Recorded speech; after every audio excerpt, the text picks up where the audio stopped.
Selamun Aleyküm ve Rahmetullahi ve Berekatuhu. Kudüs davasına gönül vermiş kıymetli kardeşlerimiz. Hepiniz bugünkü ribat dersimize hoş geldiniz. Hepinize hayırlı akşamlar diliyoruz. İnşallah Kudüs'ün bereketiyle hep birlikte istifade edeceğimiz, kalplerimizi diri tutacak bereketli bir ders olur. Bugünkü konumuz Gazze bizden ne bekliyor? Bizler adına belki de hiç göremedikleri mescidimizi, gözümüzün nuru, haremi izzetimiz olan mübarek Mescid-i Aksa'yı canlarıyla ve mallarıyla müdafaa eden, sadece İsrail'e değil, onun arkasındaki küresel güçlere karşı da direnen, İmam-ı Şafii'nin ve nice alimlerin bereketli izlerini taşıyan İslam yurdu Gazze'nin ümmetin derin suskunluğu karşısında yaşadığı soykırımı birlikte hasbihal edeceğiz inşallah bu akşam. Trump ve arkasındaki sözde garantör devletlerin imzaladığı ateşkesten bu yana 1250'den fazla kardeşimizin şehit olduğu biliniyor. Ancak bu sayı yalnızca enkaz altından çıkarılıp hastanelere ulaşabilen kardeşlerimizi ifade ediyor.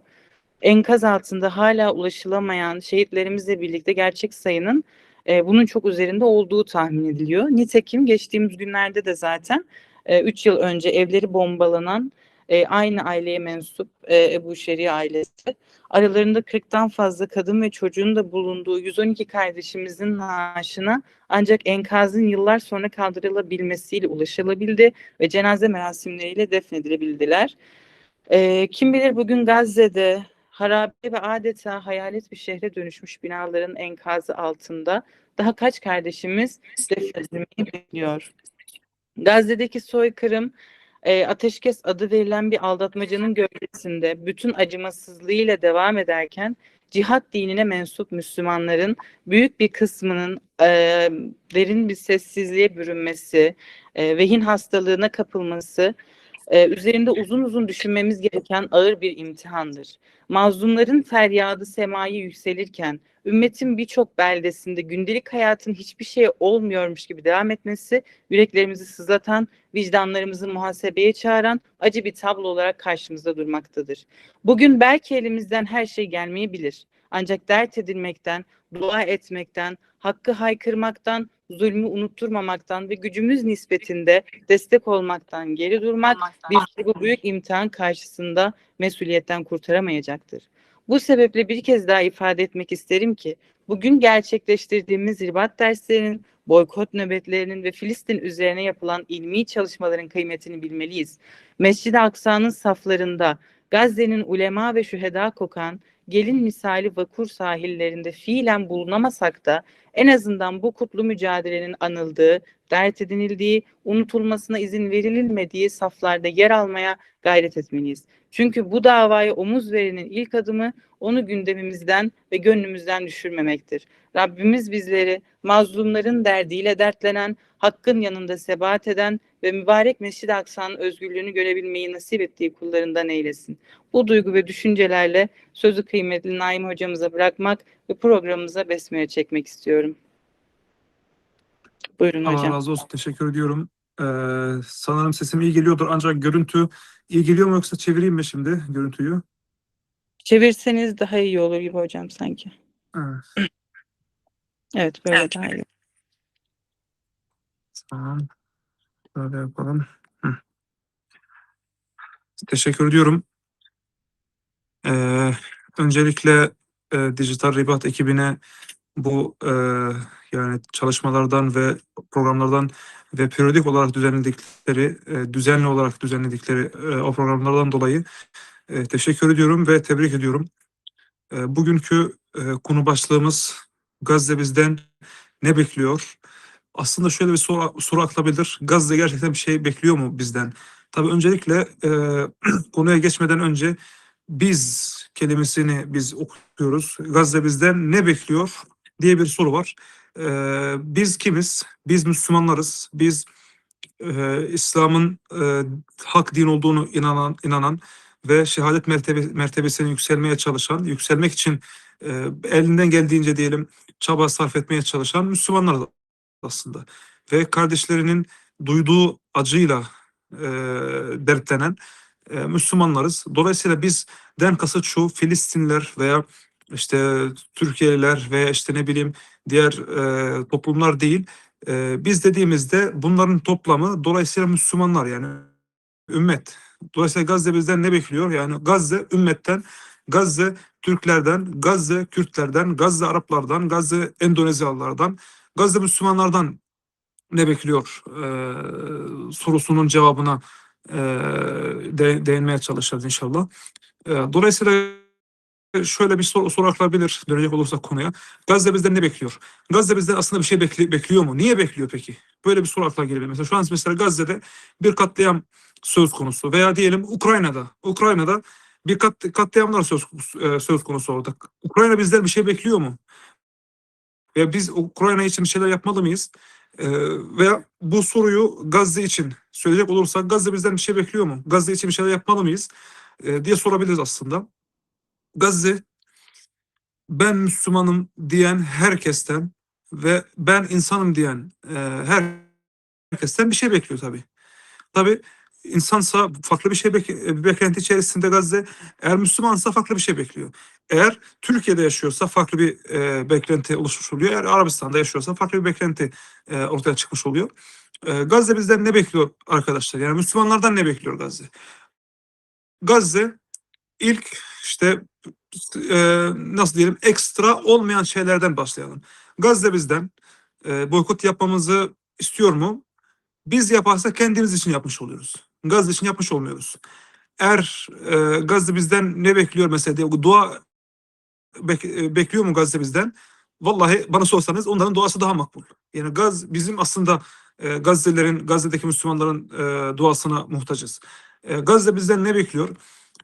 Gündem etmemizi bekliyor mesela. Gazze oradaki katliamların gündem edilmesini, duyurulmasını, kamuoyu oluşturulmasını bekliyor bizden. Gazze en önemlisi bence, biz dedik ya, hani Gazze bizden ne bekliyor, tamam mı? Biz dedik ya, Gazze kendi acıyla dertlenmemizi, işte sevinçlerine sevmemizi, işte ne bileyim katliamlarına üzülüp bir şeyler yapmamızı istiyor Gazze aslında. Ne gibi mesela? Bana sorsanız en önemlisi, ben bunu hep söylüyorum, bir klişe olarak algılanıyor. Bazen böyle insanlara mantıklı gelmeyebilir. Çünkü onu artık maalesef diyorum bir hayal olarak görmeye başladık. Biz birçok şeyi mesela hayal olarak görmeye başladık. Mesela Mescid-i Aksa'nın kurtuluşunu bir hayal olarak görmeye başladık. Gazze'nin kurtuluşunu bir hayal olarak, İsrail'in yok oluşunu bir hayal olarak görmeye başladık. Bu çok feci bir durum aslında. Çünkü Yahudiler İsrail'i kurmadan önce, tırnak içinde İsrail diyorum, İsrail'i kurmadan önce Yahudiler İsrail devletinin, tırnak içinde söylüyorum, İsrail devletinin kurulacağını bir hayal olarak görmüyorlar idi. Gerçekleştirilmesi gereken bir gerçeklik olarak görüyorlardı. Peki şöyle bir şey var. Biz Müslümanlarız. Oranın gerçek sahibi bizleriz. Yani o Filistin topraklarının, işgal edilmiş Filistin topraklarının gerçek sahibi biziz. Dolayısıyla Filistin'e dair, oradaki topraklara dair, Mescid-i Aksa'ya dair, Kudüs'e dair, Gazze'ye dair kuracağımız her hayal değildir. Gerçekleştirilmesi gereken bir gerçekliktir ve bir an önce meydana çıkması gereken bir gerçekliktir aslında. Dolayısıyla şu an Gazze bizden ne yapmamızı istiyor? Gazze bizden Gazze'yi kurtarmasını istiyor. Yani şu an Gazze'liler tüm haykırışlarında, tüm seslenişlerinde şunu söylüyorlar: ey Müslümanlar neredesiniz? Ey ümmet neredesiniz? Ey dünya neredesiniz? Dolayısıyla bizim yanlarında durmamızı istiyor. Şimdi şöyle bir şey de var. Hani mesela ben şunu diyebilirsiniz: ya işte sen bir Filistinlisin. Dolayısıyla niye kendini mesela bu işin içine katıyorsun? Ben dünyadaki Müslümanları ikiye ayırıyorum şu an. Gazze'nin içindeki Müslümanlar ve Gazze'nin dışındaki Müslümanlar. Gazze'nin dışında yaşayan tüm Müslümanlar aynı kefeye koyuyorum ben. Tüm Müslümanları aynı kefeye koyuyorum. Gazze içindeki yaşayan Müslümanlar ben farklı bir kefeye koyuyorum. Çünkü onlar katliamın, soykırımın, işte işkencenin tam ortasında yaşıyorlar şu an ve hayat mücadelesini vermeye çalışıyorlar. İşgalin gölgesinde. Dolayısıyla Gazze Müslümanlardan, bizden Gazze'yi kurtarmamızı, onun derdiyle dertlenmemizi istiyor ve bekliyor. Şimdi Şöyle bir şey akla gelebilir. Şöyle bir soru aslında akla gelebilir. Nedir o soru?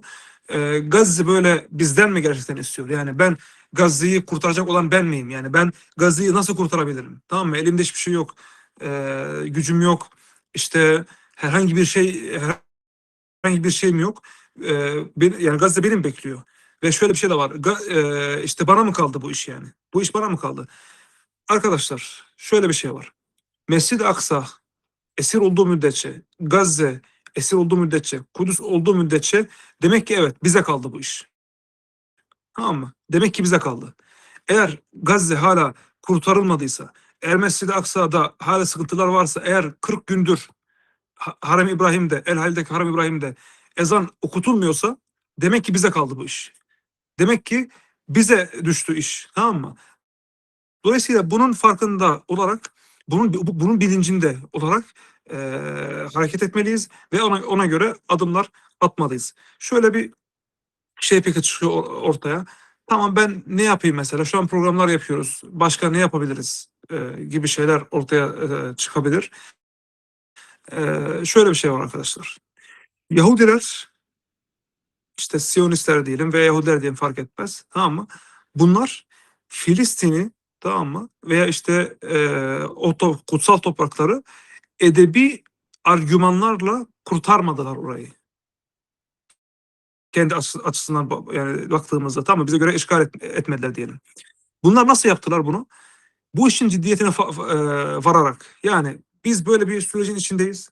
Dolayısıyla elimizden geleni ya ortaya koymalıyız ve her şeyi seferber etmeliyiz. Mesela şu an Yahudilere baktığımızda, şu anki atmosferden bahsedelim. Şu an Yahudiler arkadaşlar bir anlaşma var. Bir müzakere anlaşması yani sözde müzakere anlaşma var. Tamam mı? Tamam mı? Bu müzakerelerde şunu yapıyorlar. Kendi maslahatları açısından uygun gördükleri her şeyi ortaya koyuyorlar. Mesela şu geçen imzalanan müzakere ateşkes anlaşması taslağı iki aşamadan oluşuyordu. Birinci aşamada işte Yahudiler çekilecek Gazze'nin sınırlarına yani Gazze'nin sınırlarına doğru çekilecek. Yardımlar girecek. İşte ateşkes sağlanacak. İmarın bir kısmı başlayacak. Tamam mı? İkinci maddeye geçecek sonra ikinci maddenin sonunda silahlar yani depolanacak ve toplanacak işte anlaşmaya göre. Tamam mı? Şimdi ama Yahudiler nasıl açıkladılar veya Trump nasıl açıkladı? İkinci merhalenin, ikinci aşamanın sonundan itibaren başladı. Silahlar bırakılacak dedi. Yani tamam mı? Yani birinci aşamayı es geçtiler. Dolayısıyla ne görüyoruz burada? Burada yani ciddiyet var yani. Bu adamlar bu konuda ciddi yani. Tamam mı? Biz Müslümanlara bakalım. Biz Müslümanlara baktığımızda garantör ülkeler 12 garantör ülke. Tamam mı? Dün toplantılar Amman, Ürdün'ün başkenti Amman'da toplandılar 12 Müslüman ülke ve bir bildiri yayınladılar. Bu bildiri ne var o bildiride? İsrail'in Gazze'deki ve Kudüs'teki ihlallerini kınıyoruz dediler. Bunlar derken Yahudiler ne yapıyorlar? Tamam mı? Bir an evvel Gazze'yi nasıl daha fazla yok ederiz? Gazze'lileri oda nasıl çıkarırız? Mescid-i Aksa'yı nasıl yıkarız? Allah muhafaza. Ve El Hali'deki camiyi zaten ele geçirdiler maalesef diyorum. Tabii bunlar artık normalleşti maalesef bizim için. Yani bunlar işte bunları böyle dile kolay geliyor ama yani Allah sonumuzu hayretsin. Yani El Halil Camisi'ne gidenler bilir. Yani El Halil Camisi Müslümanlar için çok önemli bir yer. Hatta yani böyle tarihçilere göre Müslümanların en kutsal dördüncü mabedi. Yani Mescid-i Aksa, işte Mescid-i Haram, Mescid-i Nebevi ve Mescid-i Aksa'dan sonra El Halil Camisi geliyor. Harem geliyor. Dolayısıyla çok önemli bir yer bizim için ama Yahudiler alıyorlar ve biz hala maalesef Gazze işte bizden şiir yazmamızı mı istiyor? Gazze bizden kitap yazmamızı mı istiyor? Gazze bizden tiyatro veya dizi yapmamızı mı istiyor? Halbuki bunlar olurken, bunları biz düşünürken Yahudiler dalıyorlar ve oldukça yeni şeyler elde etmeye çalışıyorlar. Tamam mı? Oldukça böyle geniş, büyük falan yeni şeyler elde etmeye çalışıyorlar ve biz hala düşünüyoruz mesela. Bu da Batı'nın bize kurduğu tuzaklardan biri. Batı ne dedi Batı bize? geldi bize. Batı bir şey gerçekleştirmeye, Batılı devletler veya Amerika veya Yahudiler bir şey gerçekleştirmeye çalışırken bize geliyor. Diyor ki siz Müslümanlarsınız, siz işte fikir insanlarısınız. Dolayısıyla daha fazla bir konu hakkında daha fazla düşünmeniz gerekiyor. Daha fazla tefekkür etmeniz gerekiyor. Bunu bize yutturuyor. Ondan sonra gidiyor, her şeyi yutuyor. Tamam mı? Biz de bakıyoruz, aman biraz sakin olalım, aman biraz fevri davranmayalım diyoruz. Halbuki orada akan şey su değil, oradaki akan kandır. Tamam mı? Yani Hazreti Peygamber'in buyurduğu gibi, sallallahu aleyhi ve sellem'in buyurduğu gibi hadiste lehadmul Ka'be a'zamu indallahi min katrati demi ahvanu indallah min katrati demi imri'in muslim. Kabe'nin yıkılışı, Kabe'nin yok olup gitmesi, tamam mı? Bir Müslümanın bir Müslümanın kanın damlası kadar Allah katında değerli değildir diyor. Başka bir hadiste dünyanın yok olup gitmesi değerli değildir bir Müslümanın kanın damlası kadar. Dolayısıyla arkadaşlar Allah ve Hazreti Peygamber bunları bize açıklıyor. Evet, bunları bize açıklıyor ve biz hala evet ve biz hala birçok şeyi düşünüyoruz. Yani dolayısıyla Gazze bizden ne bekliyor sorusuna bir cevap verecek olursak Gazze bizden her şeyi bekliyor. Her şeyi ama her şeyi bekliyor bizden Gazze. Tamam mı? Çalışmalar yapmamızı bekliyor. Gündem etmemizi bekliyor. Ve en son nokta olarak Gazze bizden Gazze'yi kurtarmamızı bekliyor. Müslümanlar olarak. Tamam mı? Biz buna muktedir miyiz? Değiliz. Bizi zerre kadar alakadar etmiyor. Tamam mı? Yani Yahudiler Filistin aldıklarında onların gücü var mı? Var mıydı ki? Yani yok. Güçleri yoktu yani o zamanlar. Tamam mı? Darmadağınık bir toplumdu aslında Yahudiler. Ama hayallerini gerçekleştirme konusundaki gösterdikleri iradeyi Müslümanlar göstermiyor maalesef. Halbuki hak Allah'ın hak gördüğü işte din İslam dinidir. Biz buna müntesibiz. Biz Müslümanlarız. Buna göre o iradeyi, o azmi göstermiyoruz. Hangi bahaneler adı altında? İşte denge, işte real politika, işte aman fevri davranmayalım, işte sakin olalım. İşte bu işler böyle olmuyor. Diye böyle süreci kaybediyoruz sürekli maalesef. Şimdi bunlar tabii oluyor. Yani Gazze'de bu bahsettiklerim işte anlaşmalar, müzakereler vesaire bunlar oluyor. Karşı tarafta Batı Şeria da şeyler oluyor, yeni şeyler oluyor veya Kudüs'te yeni şeyler oluyor. 40 gündür e, Hazreti İbrahim Camisi'nde ezan okutulmuyor. Oraya gidenler bilir. Zaten ikiye bölünmüş durumda ve oraya gidenler biliyorlardır. Bir müezzin ezan okuması için izin almasını istiyorlar. Dolayısıyla bazen izin alabiliyor, bazen alamıyor ve 40 gündür izin alamıyor. Dolayısıyla Allah'ın evinde yani yeryüzünde en önemli Allah'ın evlerinden bir tanesinde ezan okutulmuyor şu an. Okunmuyor. Ezan yok. Düşünebiliyor musunuz? Peki buna sessiz olan Müslümanlar, bunu görmezlikten gelen Müslümanlar işte normal bir şeymiş gibi bunu algılayan Müslümanlar eğer Mescid-i Aksa için bir şey olursa o Müslümanlar sesini çıkarabilirler mi? Dünyayı ayağa kaldırırız, yakıp yıkarız deseler de hiçbir şey yapamayacaklar. Hiçbir şey yapmayacaklar. Çünkü Müslümanlar kendi iradelerini yeniden ellerine almadıkları sürece, yeniden ayağa kalkmadıkları sürece, yeniden ufak tefek işte şeylerle yetinmeyip, onlarla oyalanmayıp e, yeni böyle büyük yüce hedeflere odaklanmadıkça Müslümanlar maalesef sürekli kan kaybetmeye, sürekli yine toprak kaybetmeye mahkumuz maalesef. Peki bunların toplamı neyden geçer arkadaşlar? Hak sözünden geçer. Bir Müslüman bir cümle kuracağı zaman eğer bu kuracağım cümle, eğer bu yapacağım çalışma, eğer ne bileyim düzenleyeceğim program Allah razı ediyor mu, etmiyor mu değil de işte nasıl algılanacak, insanlar beni nasıl anlayacak, şu hoca beni nasıl görecek, işte bilmem ne şu e, yönetici bana nasıl bakacak, işte bilmem ne falan diye bakıyorsa arkadaşlar bu işi başaramayız. Bu işi mümkün değil başarmamız bu işi. Tamam mı? Dolayısıyla en önemlisi hak söz söylemek. Yani bir hata varsa arkadaşlar, tamam mı? Bir hata varsa bu hatadır diyeceğiz. Bir kusur varsa bu kusurdur diyeceğiz. Bir şey yapılmıyorsa bu yapılmıyor diyeceğiz. Yapılması için de baskı ve yeni şeyler yapmamız gerekiyor. Yahudiler de kendini kandırmıyorlar bu konuda. Tamam mı? Yahudiler diyorlar ki bizim en büyük sorunumuz şu an Gazze'de direnişçilerdir. Ve Gazze'lilerin kendisidir. Çünkü o Gazze'lilerdeki akideyi terk etmedikleri müddetçe ki terk etmeyecekler. Dolayısıyla direniş devam edecek. Tamam mı? Kendileri de kandırmıyorlar. Diyorlar ki orada direniş diye bir şey kalmayacak. Gazze'ler oradan çıkarılacak. Gazze yok olacak diyorlar. Tamam mı? Biz Müslüman olarak ne diyoruz? İki devlet çözüm işte serzenişini ortaya koyuyoruz. İşte ne bileyim ateşkese inanıyoruz maalesef. Halbuki Yahudilerin yalancı olduklarını bildiğimiz halde ateşkes onların ateşkesine inanıyoruz. Gibi şeyler arkadaşlar. Ve bunlar sürekli olduğu için bir noktaya varamıyoruz arkadaşlar. Ama sürekli bunlar olduğu için bir yere gelemiyoruz. Yani oradaki katliamları durduramıyoruz. Oradaki katliamları bırakın, bir daha katliam olmaması için bir şey yapamıyoruz maalesef.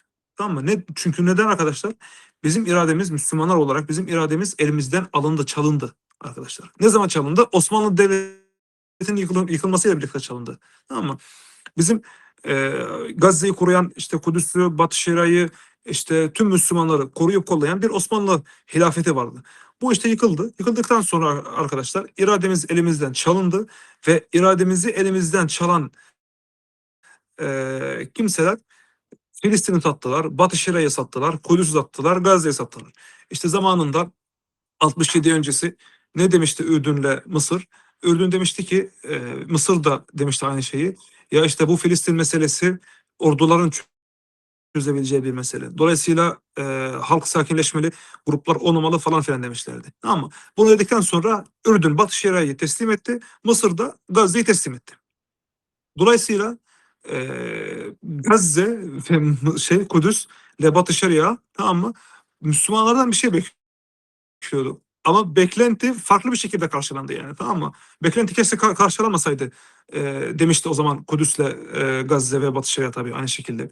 Dolayısıyla arkadaşlar böyle bir sürecin içindeyiz. Yani biz Müslümanlar olarak şu an tehlike altındayız. Çünkü İsrail diye bir tehlike var ve bu tehlike tüm Müslümanları saran, tüm Müslümanları doğrudan hedef olarak gören, tüm Müslümanları bir Kassam direnişi potansiyel olarak gören bir yapı var karşımızda, Yahudi varlığı.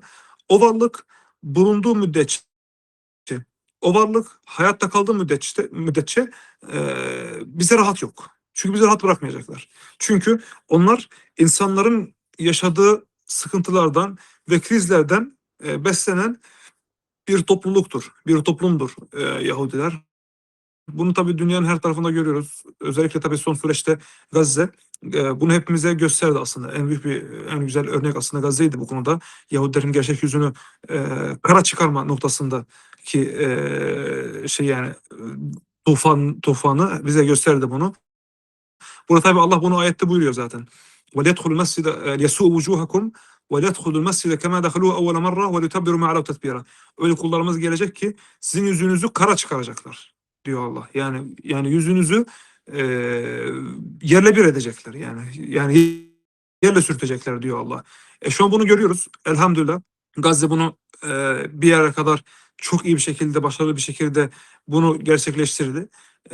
Sıra işte Gazze'nin dışındaki Müslümanlar da, tamam mı? Gazze'nin dışındaki yaşayan Müslümanlar bir bunlar işte el atmalı. Bunlar bu sürecin devamını getirmeli. Dolayısıyla diyor ki Gazze'deki direniş, ben süreci bir yere kadar getirdim. Tamam mı? Şu an sizden bir şeyler bekliyorum diyor direniş. Tamam mı? Sizin el uzatmanızı, sizin çalışmalar yapmanızı, sizin benle işte kol kola girerek bir şeyler, o işgale karşı bir şeyler yapmanızı istiyorum diyor oradaki direniş. Dolayısıyla Gazze'nin beklentisi sadece arkadaşlar ekstra olmayan şeyler değil. Ne gibi ekstra olmayan şeyler arkadaşlar? Birçok güzel şey yapıyoruz biz. Yani Müslümanlar olarak şu an birçok güzel şey yapıyoruz. Ne gibi mesela? Boykot yapıyoruz. Tamam mı? Çok güzel bir şey bu. Ama bu kendimiz için yapıyoruz. Yani bunu boykotu kendimiz için yapıyoruz. Diyoruz ki biz en azından bu işgalcilerden beriyiz. Biz bu işgalcilerden uzağız diyoruz. Tamam mı? Biz kendi nefsimiz için yapıyoruz. Çünkü görüyoruz yani nasıl açıkların yani cari açıkların kapatıldığı ile ilgili şeyleri görüyoruz. Biz kendimiz için yapıyoruz. Duayı kendimiz için yapıyoruz. Tamam mı? Yani nefsimiz için yapıyoruz. Ne bileyim işte programları belki onlar etkili oluyor işte insanlara duyurma açısından veya gündem etme açısından bunlar faydalı oluyor. Bunlar ekstra olmayan şeyler. Yani her insanın Gazze için yapması gereken en asgari şey nedir arkadaşlar? Boykotla dua. Tamam mı? Hatta Avrupa'da bence daha böyle üst bir çıtaya yükseltiyorlar. Çıtayı yükseltiyorlar. Nedir o? İşte sokağa çıkıyorlar. Hükümetlerini baskı altında tutuyorlar ve hükümetlerini sıkıştırıyorlar. Yani Avrupa'daki toplumlar. Müslümanlar daha fazlasını yapması gerekirken sadece Müslümanlar boykotla işte duayla yetiniyorlar. İşte birkaç paylaşımla yetiniyorlar. Tabii diyeceksiniz ki işte boykot önemli, şunlar önemli. Tabii ben bunu zaten söylememe gerek yok. Yani önemli olduğunu işte önemsiz saymamak gerektiğiyle ilgili yani zaten herkesin şeyi fikri aynıdır yani. Tamam bunu söylememe gerek yok. Ama yapılmayan şeyleri aslında konuşmak lazım. Ve ayrıca şöyle bir şey var. Maalesef. Nedir o? Biz her zaman ne diyoruz? Ne yapabiliriz diye bir soru soruyoruz değil mi? Yani her programın arkasında tamam ne yapabiliriz diyoruz. Aslında bu soru bence hep yani yanlış soruluyor. Neden yanlış soruluyor? Ne yapabiliriz değil. Ne yapmamız gerekiyor? Yapılması gereken nedir? Tamam mı? Sorumuz gerekiyor. Çünkü yani mümkün olan var, bir de mükellef olunan var. Tamam mı? Biz şu an mümkün olanı soruyoruz. Ne yapabilirim? Mümkün olan ne diyoruz, tamam mı? Ama mükellef olunan, tamam mı? Daha fazla. Mükellef olanı yapmakla mükellefim ben aslında. Nedir o? Dediğim gibi o da bu çıtayı yükseltmek ve Gazze'nin kurtarılması için çalışmalar yapmak, kamuoyu oluşturmak ve bunu tabii ciddi bir şekilde gerçekleştirmek. Çünkü bu dava ciddiyet gerektiriyor. Yani bu dava böyle sıradan bir dava değil. Veya işte böyle vaktimizin müsaitliğinde veya işte vaktimiz müsait olduğunda bir bakayım bu davaya işte bir şeyler yapayım falan davası değil bu dava. Bu dava ciddiyet gerektiren, bu dava gecemizi gündüzümüze katmamızı gerektiren, bu dava geceleri uykusuzlukla geçirmemizi gerektiren bir şey yani bir dava aslında yani. Bu davada aslında İslami bir dava. Dolayısıyla Allah'ın davasıdır yani bu dava aslında. Tamam mı? Çünkü o yer yani uğruna e, mücadele yani ettiğimiz yer Mescid-i Aksa'dır. Tamam mı? O da Allah'ın bir evidir. Dolayısıyla bu dava ciddiyet gerektirdiği gibi kültürlenmeyi de gerektiriyor arkadaşlar. Ne gibi? Biz hep biz bazen bu hataya düşüyoruz. Ne hata? İşte ben Mescid-i Aksa için bir şeyler yapmalıyım. O zaman Mescid-i Aksa hakkında bilgi edinmeliyim. Ne yapıyoruz peki? Tamam mı? Yani ben kendisi böyle aslında böyle yani ben sizin çalışmalarınızı takip ettiğim için ve samimi olduğunuzu bildiğim için böyle rahat rahat konuşuyorum da e, yani kültürlenme meselesi tamam mı? Ben mesela Mescid-i Aksa için bir şeyler yapmak istiyorum. Ne yapıyoruz biz mesela şu an? Tamam mı? Gidiyoruz. Mescid-i Aksa'nın sınırları şunlar. Mescid-i Aksa şu kadar metrekare, Mescid-i Aksa'da şu kadar kapı var, Mescid-i Aksa'da şu kadar ağaç var, Mescid-i Aksa'da şu kadar şey var, Mescid-i Aksa şu kadar şey var. Tamam mı? Yani bunları ben ezberledim. Sonrası gelmiyor. Sonrası gelse bu halde olmazdık. Tamam mı? Sonrası gelmiyor. Kültürlenme nedir arkadaşlar? Tamam mı? Yahudilerin ortaya koyduğu planlar. Tamam mı? Politik planlar. Şu an Amerika'nın bizi çekmeye çalıştığı tuzakla ilgili bir fikrimizin olması gerekiyor. Tamam mı? İşte ne bileyim Filistin'in tarihi veya işte Filistin Müslümanlardan nasıl koptu? Tamam mı? Filistin nasıl işgal edildi? Tamam mı? İşte Yahudilerin ortaya koyduğu işte farklı kokuşmuş pislik çalışmalar. Tamam mı? Hagana çetesinin yaptığı mesela şeyler gibi tamam mı? Veya şu anki bugünkü durum. Dolayısıyla bu kültür, bu şeyleri öğrendiğimizde, okuduğumuzda, kültürlendiğimizde o zaman daha fazla bir ciddiyet katılmış oluyor yani bu çalışmalara. Ama işte şu kadar kapı var, şu kadar şey var, şu kadar olay var. Bunları öğreniriz. Bunlarda bir şey yok yani herhangi bir zarar yok bu bilgilerin. Ama bizi nereye götürecek? Hiçbir yere götürmeyecek. Sadece akademisyen oluruz yani bu bilgilerle. Tamam mı? Dolayısıyla bu ciddiyet kültürlenmeyi gerektiriyor. Nasıl bir kültürlenme?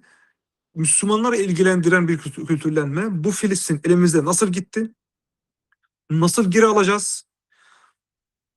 Ve en önemlisi bununla ilgili hadis, tabi ayet başta olmak üzere hadis, işte tarih vakalar ne var? Bunlara bakmak gerekiyor. Biz maalesef Müslüman olarak son baktığımız yer Kur'an ve sünnet yani. Biz her yere bakıyoruz onun dışında yani. Biz ne bakıyoruz? Avrupa ne yaptı? İşte şu ne yaptı? Şu araştırma merkezi ne yaptı falan. Bunlara bakıyoruz. En son Kur'an'a bakıyoruz. Ve Kur'an'a baktığımızda böyle bir kıssa anlatır gibi Kur'an'ı okuyoruz. Tamam mı? Bir kıssa okur gibi böyle Kur'an okuyoruz. Yani oradan bir şey çıkaracağım. Bir uygulama çıkaracağım diye okumuyoruz maalesef. Tamam mı? Bir böyle bir tarihte kalmış bir olay olarak bunu okuyoruz. Ve bunun için bir çözüm ortaya koyamıyoruz. Tamam mı?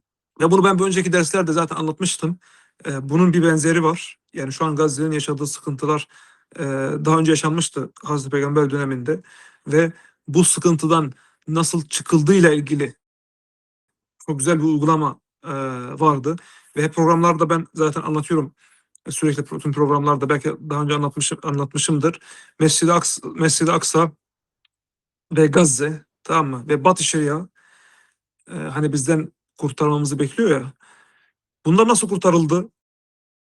İşte tarih boyunca üç tane önümüzde, tabii İslamiyet'ten sonra diyorum. Üç tane önümüzde üç tane şey var. Tecrübe var. Üç tane olay yaşandı. Birincisi Hazreti Ömer döneminde.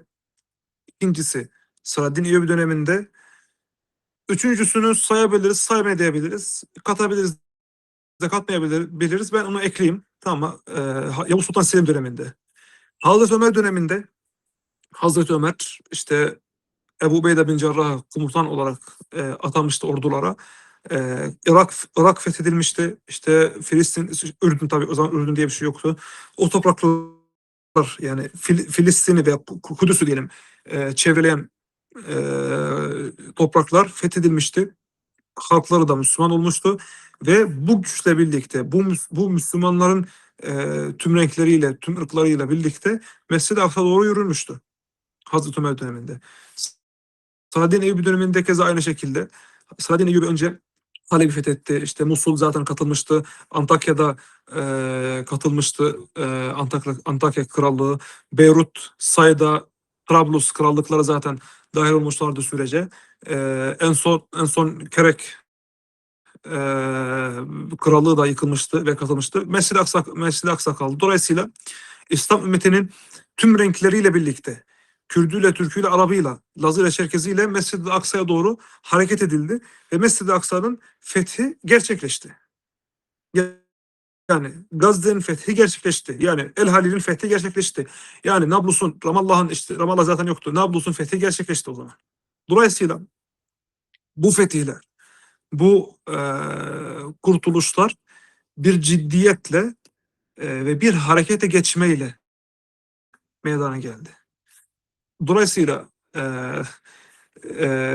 yani şöyle diyelim, isimle bağdaştırarak böyle dijital bir ribatla değil, fiili bir ribatla, fiili bir cihatla meydana geldi bunlar.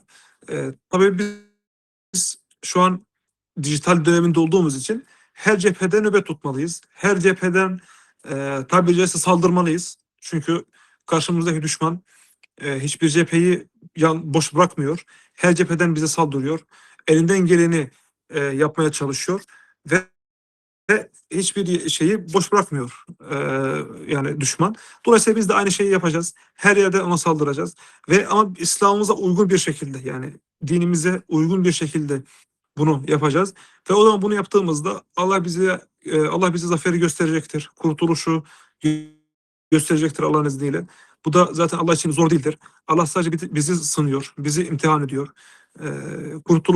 Kurtuluşun ve zaferin ve Mescid-i Aksa'nın ve Allah'ın bize hiçbir şekilde ihtiyacı yoktur. Bizim ihtiyacımız vardır onlara. Neden ihtiyacımız vardır? Çünkü Allah Mescid-i Aksa'nın, Gazze'nin, bu toprakların kurtulacağını vaat etmişti. Yani bunu Allah bir vaat olarak e, onu yazdı Kur'an'da.